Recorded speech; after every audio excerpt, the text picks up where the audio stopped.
Your intuition is a superpower. The thing is that you most likely feel either blocked or feel like you don't have it, or you are using it and you feel like you're just not really getting anywhere, which usually means you're using it incorrectly. You're not using it properly. I'm going to break it down for you in a really simple way so you can have a better understanding of how to tap into your superpower, your super gift. And when you start to tap into this, doors will open. So, the thing with intuition, first of all, is that when we use our intuition, it's very important to start to practice using it because it's a muscle that needs to be strengthened, that needs to be learned. And over time, we get better at using it. To go to the gym and to lift a 500-pound weight, most of us would kind of struggle with that. But if we were to go to the gym and start working on lifting a 50-pound weight, eventually we might be able to lift a 500-pound weight. That is because we're strengthening our muscles. And the same thing goes for intuition. We have to start off with smaller things, things that we don't need to know the answer around, but rather that we can see how we respond to it, see what comes up in our field, and take that as information data and then begin to apply that towards the next experience that we have, and so on and so forth. And then over time, we can start to learn what works for us. Because I can guarantee you that your intuition speaks differently than mine, and that my intuition speaks differently than the next person's. But there are a lot of similarities in this field. And one of those similarities are blocks. Blocks are real. We can quite literally be blocked from having our intuition come through. If you think of it this way, be an open vessel to receive, or it can be a vessel that is filled and clouded with lower emotions and thoughts. How are you meant to receive anything if you are blocked from having lower emotions in your field, or you're needing an answer? Whenever we need something, we actually repel it because neediness is a third dimensional energy. Desire is a fifth dimensional energy. So when that neediness comes up in your field, see if you can shift it to, I do not need to know the answer, but I desire to know the answer.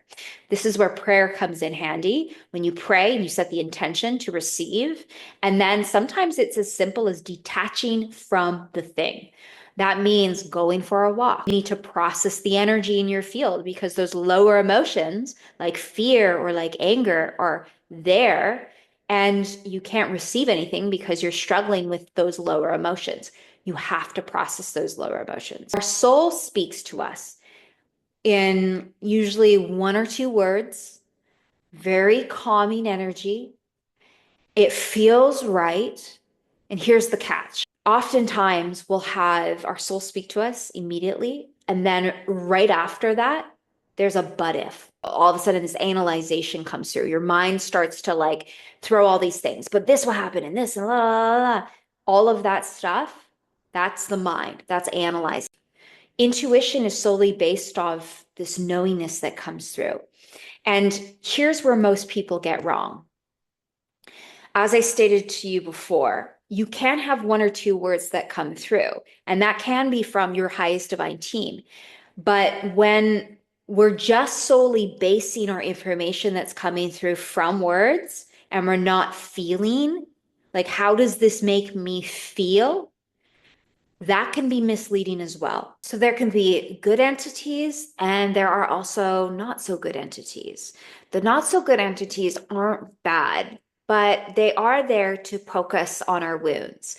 We technically hired them on a soul level to show us where our wounds are.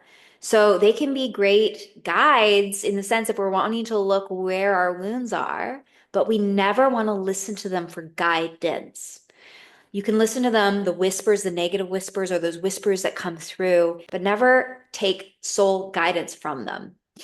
So how you would know if it is these entities is by how does it make you feel? What is the energy behind it? Is there fear? Is it pushing me to do something? Is it trying to control the situation? What is the energy behind it? Is it soft? Is it calm? Does it feel right? Does it feel aligned?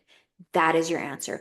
Always come back to how you feel. Because you can have your clairaudience, your claircognizance, your clairvoyance and your clairsentience. And those are all different forms of being able to receive divine information. Those entities, even though we hire them on a soul level, they can also feed off of our fear. And they actually enjoy that. They feed off of our fear. It makes them stronger. They gain our light. They gain more of our understanding of the human experience. Something for them that they kind of want to guide you into misleading areas. And I see so many teachers and like gurus nowadays who teach people without proper guidance how to, tap into these entities. But what's really happening is you're literally giving your power away to outside entities to tell you what to do. And that's not only giving your power away, and that's only going to keep you stuck. It's only going to bring you into situations that are not very good. It's not going to move you forward, period. When we take a pause and we come to that place of consciously choosing, that will never lead us astray. Excitement is also another thing that can be misleading because we can have excitement that's ego driven and excitement that's faith driven. Excitement that is faith driven, it feels aligned, it feels right, it feels like every essence of your soul is like, this is yes, I know it, I feel it. I don't know why, but it feels really good. It feels right. And then there's ego driven, which is, I'm excited because I'm going to get this thing out of it. A really big difference there. And when we're doing something because what we're going to get out of it, or we are excited because we need it, because this is going to do this for me. It's like that is ego driven. Intuition should always be something that is driven by faith as well. So when we have intuition, we're following our faith, we're following that inner pull, that inner guidance, and it's coming from within our field. And we do that with faith. We don't need to see it. We're actually just doing it blindfolded, and we're just taking that step, that leap of faith, that jump. That is always going to lead us to the highest timeline. Now, faith is something that it's like a muscle that we need to strengthen in our field. And first, we might have to start to learn what trust feels like. And then eventually we can step into that fifth dimensional principle of faith. And over time, it'll just start to come naturally.